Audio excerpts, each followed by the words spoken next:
2014 থেকে সাংসদের যাত্রা শুরু। 2014 এবং আজকে 26, এই 12 বছরে আজকে দিনটা হচ্ছে আমার সবচেয়ে বড় দিন।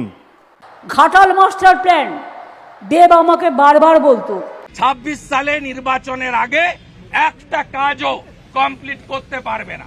এমনকি ঘাটাল মাস্টার প্ল্যান তার 1 ডিসমিল জমি অধিগ্রহণ করা হয়নি। ঘাটাল মাস্টার প্ল্যান, এই তিনটে শব্দ যখন আপনারা বাজারে শুনতে পাবেন, চোখ বুঝে যাবেন পশ্চিমবঙ্গে ভোট এসে গেছে। আমি অন্তত এই 2014 সাল থেকে দেখছি মমতা বন্দ্যোপাধ্যায়ের রাজত্বকালে। 2014 দেখেছি, 19 দেখেছি, 21-এর বিধানসভা দেখেছি, আবার 26-এর বিধানসভা দেখছি। যেই ভোট আসে মমতা বন্দ্যোপাধ্যায় দেবকে দিয়ে এই নাটকটা করান, ঘাটাল মাস্টার প্ল্যানের কাজ শুরু হয়ে গেছে। একই টাকা, ওই যে 500 কোটি টাকা তিনি বরাদ্দ করেন, একই টাকা বছরের পর বছরে বরাদ্দ করেন। ঢপ দিতে দিতে, মিথ্যা বলতে বলতে দেব এবং মমতা বুঝতেও পারেন না যে 2 বছর আগে কি ঢপটা দিয়েছিলাম। 500 কোটি টাকা যে বরাদ্দ হয়েছে তার 300 খরচা হয়েছে না 400 খরচা হয়েছে, সেই ঢপটাও দিতে দিতে ভুলে যান মাঝে মাঝে। ওই যে বললাম ঘাটাল মাস্টার প্ল্যান, এই তিনটে শব্দ যখন বাজারে ঘুরবে, সোশ্যাল মিডিয়ায় ঘুরবে, চোখ বন্ধ করে জেনে যাবেন বাংলাতে ভোট এসে গেছে। সিঙ্গুরে দাঁড়িয়েও ঘাটালের ঢপ দিতে হলো। সিঙ্গুর, যেখানে কৃষিজীবী রক্ষার আন্দোলন হয়েছিল মমতা বন্দ্যোপাধ্যায়ের হাত ধরে, সেখানেও ঘাটাল মাস্টার প্ল্যানের শিলান্যাস করতে হলো। একই জিনিস এই 4 বছর ধরে নাটক দেখছি। 4 বছর ধরে বললে কম বলা হবে, 2014 থেকে এই নাটকটা দেখছি। আজকেও মমতা বন্দ্যোপাধ্যায় বললেন দেব চেয়েছিল, যেন এমন মনে হচ্ছে দেব চাইছে বলে ঘাটালের মাস্টার প্ল্যানটা হচ্ছে। আর দেব পর্দার নায়ক, বাস্তবে যে আর কত খলনায়ক হবে, কত যে ঢপ দেবে, কত মিথ্যা কথা বলবে শুধুমাত্র তৃণমূলের টিকিট পাওয়ার জন্য, জানি না আমি। হয়তো অন্য কোনো প্রফেশন থেকে পলিটিক্যাল রাজনীতি করতে এলে হয়তো এরকম ভাবে ঢপ দিতে হয়। আজকে সিঙ্গুরের মাটিতেও সেই ঘাটাল মাস্টার প্ল্যানের শিলান্যাসের ঘোষণা হয়ে গেল। সিঙ্গুরে কেন? ঘাটালে গিয়ে কি দেব মমতা বন্দ্যোপাধ্যায়কে দিয়ে ঘাটাল মাস্টার প্ল্যানের ঘোষণা করাতে পারবে না? তাই কদিন আগে ঘাটাল গেছিলাম, মাসখানেক আগে। ঘাটালের অনেক মানুষের সঙ্গে এই ঘাটাল মাস্টার প্ল্যান নিয়ে কথা হলো। মোটামুটি প্রায় 20-22 জনের সঙ্গে কথা বললাম। তার মধ্যে 22 জনের সঙ্গে কথা বলার 21 জনই তারা বিভিন্ন রাজনৈতিক দলের কর্মী সমর্থক, কিন্তু তার মধ্যে 21 জনই বলল যে এটা এখন লোক হাসানো পর্যায়ে হয়ে গেছে। আমরাও জানি যে নেতারা আসে যাবে আর ঢপ দেবে। সিপিএম নেতাদের দেখেছে ঢপ দিতে, এখন তৃণমূল নেতাদের দেখছে ঢপ দিতে। কাজের কাজ কিচ্ছু হবে না। আজ কি হলো? সিঙ্গুরের মাটিতে ঘাটাল মাস্টার প্ল্যানের ঢপটা কেন দিতে হলো? ঘাটালের মাটিতে গিয়ে কি দেয়া যাবে না দেববাবু? আজকেও মমতা বন্দ্যোপাধ্যায় ঘাটাল মাস্টার প্ল্যানের ঢপ দিলেন, আর দেব বলে দিলেন 2014 থেকে আজ অব্দি আমার সবচেয়ে বড় খুশির দিন। আগে খুশির দিন দেখে নিন আজকে সিঙ্গুরে কি হলো, তারপরে তো খুশির দিনের মুখোশ খুলবো আমি। দেখুন আপনারা। ঘাটাল মাস্টার প্ল্যান দেব আমাকে বারবার বলতো। আমি ঘাটালে যখনই বন্যা হয়েছে ছুটে গেছি। ওই জল ডিবিসি থেকে এসে আরামবাগ ভাসাতো, খানাকুল ভাসাতো, ঘাটাল ভাসাতো, হাওড়া ভাসাতো। আমি দিনের পর দিন গেছি। 10 বছর ধরে কেন্দ্রীয় সরকারকে চিঠি লিখেছি, কোনো উত্তর দেয়নি। মানুষ দ্বারা এখানে আছে, প্রদীপ দ্বারা আছে, বেচারা আছে, ওরা জানে। তাই আমরা ঠিক করেছি, নাইবা দিল কেন্দ্র টাকা, ওরা দেয় শুধু ধোকা, ওদের বানিয়ে বোকা, আমরা দিলাম টাকা।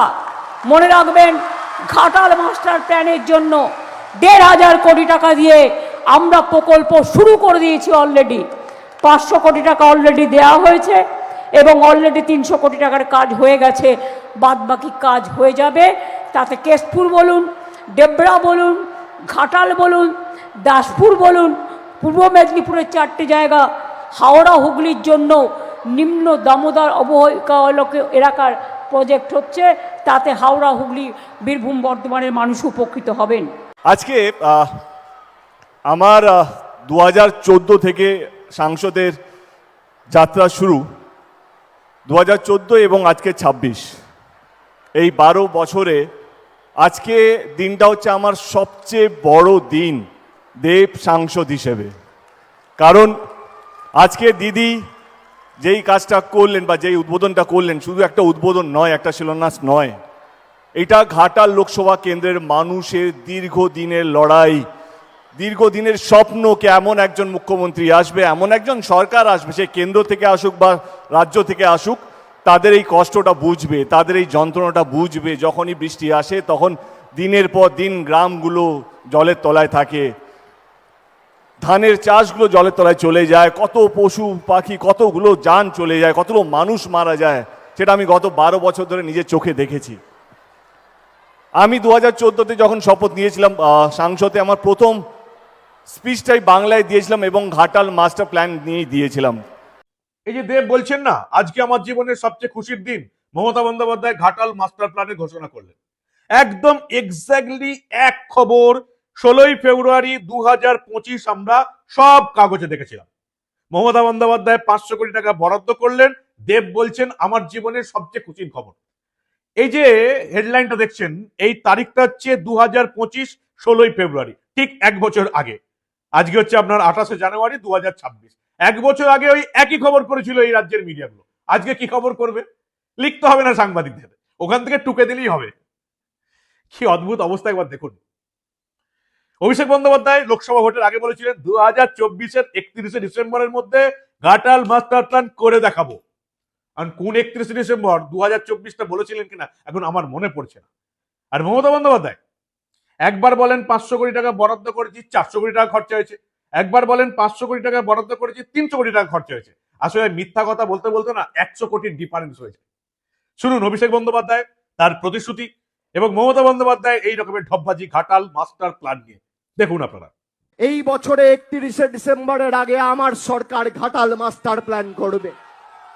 মনে রাখবেন, ঘাটাল মাস্টার প্ল্যানের জন্য 1,500 কোটি টাকা দিয়ে আমরা প্রকল্প শুরু করে দিয়েছি অলরেডি।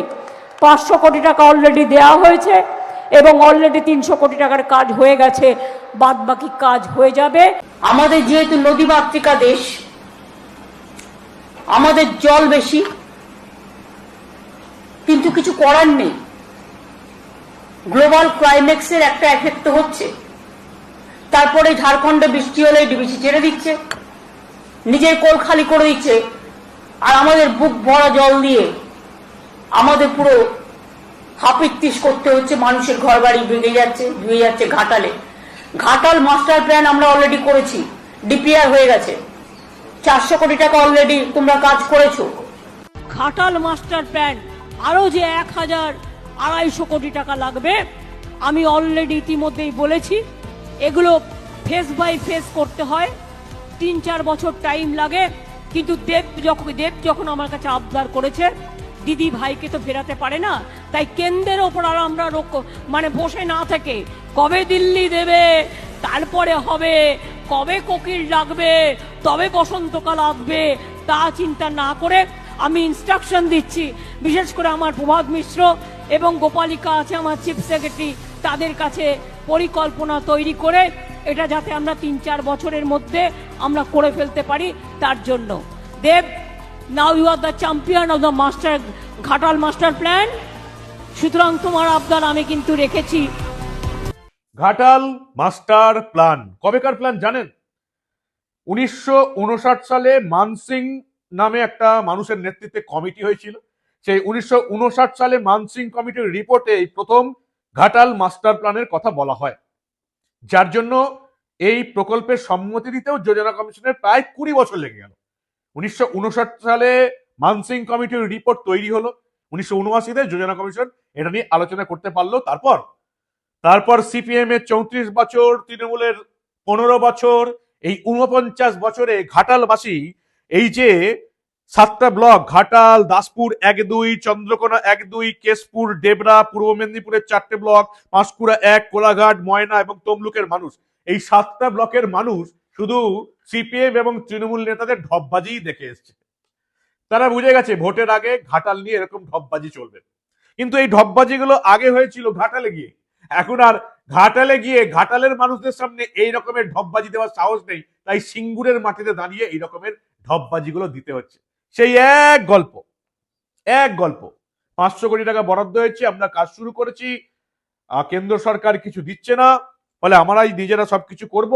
এখন 1500 কোটি টাকার প্রজেক্ট, 500 কোটি টাকা বরাদ্দ হয়েছে, এর আগে এবছরের বাজেটের আগে মমতা বন্দ্যোপাধ্যায় ওই একই ভাষণ দিয়েছিলেন ঘাটাল মাস্টার প্ল্যান নিয়ে। 500 কোটি টাকা বরাদ্দ হয়েছে, আবার 500 কোটি টাকা সেই একই বরাদ্দ। মানে ওই যে এই কুমিরের বাচ্চার গল্প শুনেছি না, একটা বাচ্চাকে শেয়ালের সামনেই বারবার বারবার দেখাচ্ছে। এই ঘাটাল মাস্টার প্ল্যান আর এই যে 500 কোটি টাকার বাজেট, 2 বছর ধরে মমতা বন্দ্যোপাধ্যায় কুমিরের বাচ্চা দেখাচ্ছেন ঘাটালের মানুষের সামনে। ঘাটালের মানুষ বুঝে গেছে, তাই ঘাটালে আর বলতে পারছেন না। সিঙ্গুরের মাটিতে দাঁড়িয়ে ঘাটাল মাস্টার প্ল্যানের এই যে ঢপবাজি দেব এবং মমতা আবার একবার দিলেন। হ্যাঁ, দেব মনে হয় বুঝতে পারেননি যে তার পিসি তাকে একটা ঘাটাল মাস্টার প্ল্যানের ললিপপ ঠিক ভোটের আগে একবার করে তার হাতে ধরিয়ে দেন। কি অবস্থা, অবিশ্বাস্য লাগে এই ঘাটাল মাস্টার প্ল্যান এই শব্দগুলো শুনলে। ঘাটালের সমস্ত মানুষ জানে যে ভোট এলে এই 3টে শব্দ আসে, ভোট চলে যাবে 3টে শব্দ আবার উধাও হয়ে যাবে। 26-এর ভোটের পর এই যে মে মাসে যে ঘাটাল মাস্টার প্ল্যান নিয়ে কেউ আর কথা বলবে না, আবার কবে বলবে? আবার ওই 29 সালের জানুয়ারি ফেব্রুয়ারি মাসে বলবে। কি অদ্ভুত ব্যবস্থা আমাদের রাজ্যের। আর আমাদের রাজ্যের ভোটাররা এত কিছু দেখার পরেও সিপিএম কে 34 বছর, তৃণমূলকে 15 বছর, কেন্দ্র সরকারের বাইরে 49 বছরকে এই বছরে এই রাজ্যকে রেখে দিয়েছে। কেন্দ্রের সঙ্গে না গেলে যে এই রাজ্যের কিচ্ছু হবে না, এই রাজ্যের মানুষ এবং সাধারণ ভোটার যত তাড়াতাড়ি বুঝতে পারবে তত তাড়াতাড়ি মঙ্গল। মমতা বন্দ্যোপাধ্যায় আজকে সিঙ্গুরে কারখানা, শিল্প কারখানার হদিশ দিয়ে দিলেন। আমাজন ফ্লিপকার্টের গোডাউন হচ্ছে, তিনি নাকি একটা জমি দেখেছেন, সেখানে ইন্ডাস্ট্রিয়াল পার্ক হচ্ছে, সেখানে প্লট করে করে জমি বিক্রি হবে। কোনটা গোডাউন আর কোনটা শিল্প কারখানা সেটা যদি রাজ্যের মুখ্যমন্ত্রী না জানেন, তাহলে সেই রাজ্যটার যা হবার কথা তাই হয়েছে। আর যারা বোকার মতন মমতা বন্দ্যোপাধ্যায় তৃণমূলকে ভোট দিয়ে এই রাজ্যটার সাড়ে সর্বনাশ করে দিয়েছেন, দেশের বিপদ এনে হাজির করে দিয়েছেন, তাদেরকেও বলে আরই ব্যাপার। কতটা মূর্খ হয়ে আপনারা থাকবেন? পরিবর্তন চাই, না হলে বাঁচার রাস্তা নেই। পরিবর্তন চাই, না হলে এই ঘাটাল মাস্টার প্ল্যান জীবনে কোনোদিন সূর্যের আলো দেখবে না। গত এই 70-80 বছরে দেখেনি, তৃণমূলের 15 বছর, সিপিএম এর 34 বছরে দেখেনি। আর এই ঘাটাল মাস্টার প্ল্যান কেন্দ্রের সহযোগিতা ছাড়া, কেন্দ্রের উদ্যোগ ছাড়া, কেন্দ্রের কাজ ছাড়া ঘাটাল মাস্টার প্ল্যান করা এই রাজ্যে কোনোদিন সম্ভব নয়। এটা বাংলার ভোটাররা যত তাড়াতাড়ি বুঝে যাবে তত তাড়াতাড়ি মঙ্গল। 1 ছটাক জমি এখনো অধিগ্রহণ হয়নি। বিরোধী দলনেতা শুভেন্দু অধিকারী ঠিক বাজেটের পর কি বলেছিলেন, এক ঝলক দেখুন আপনারা। এই বাজেটের যে প্রতিশ্রুতি, 26 সালে নির্বাচনের আগে একটা কাজও কমপ্লিট করতে পারবে না। এমনকি ঘাটাল মাস্টার প্ল্যান তার 1 ডিসমিল জমি অধিগ্রহণ করা হয়নি। যেখানে জমি অধিগ্রহণ হয়নি সেখানে ঘাটাল মাস্টার প্ল্যানের বরাদ্দ খাতায় কলমে থাকবে, যার নির্বাচনে আরেকবার প্রতিশ্রুতি, গালভরা প্রতিশ্রুতির মধ্যে থাকবে। এই হচ্ছে রাজ্যের অবস্থা। ভোটের আগে ঢপবাজিগুলো শুরু হয়ে যায়, এই ঢপ শুনে মানুষ ভোট দিতে যায়। এত কিছু দেখার পরেও এই নোংরা তৃণমূল দলটাকে যারা ভোট দেবে তাদের গায়ে মানুষের চামড়া আছে বলে আপনাদের বিশ্বাস হয়? এত কিছু চুরি, দুর্নীতি, তোষণরাজ, এই রকমের নির্লজ্জ মিথ্যা দেখার পরেও মমতা তৃণমূলকে ভোট দেওয়াটা উচিত বলে মনে হয় আপনাদের? পরিবর্তন চাই, না হলে বাঁচার রাস্তা নেই। 14 তলা থেকে মমতা তৃণমূলকে পথের ধুলোতে বসাতে না পারলে, ভোটে হারাতে না পারলে আজীবন এরকম চুরি, দুর্নীতি আর ঢপবাজি আপনাদের শুনতে হবে। আর তোষণরাজের কবলে পড়ে যে এই রাজ্য ছাড়তে হবে সেটা একেবারে পরিষ্কার। যত তাড়াতাড়ি আপনাদের জেগে ঘুমিয়ে থাকা ঘুম ভাঙে তত তাড়াতাড়ি এই বাংলার এবং এই দেশের মঙ্গল। কি বলবেন আপনারা? আপনাদের মূল্যবান এবং গুরুত্বপূর্ণ মতামত জানান দা নিউজ বাংলার কমেন্ট সেকশনে। দেখতে থাকুন দা নিউজ বাংলা। আমরা আবার এই রাজ্যের বাজারে ভোটের আগে এই রকমের ঢপবাজি চেপে রাখতে দেব না।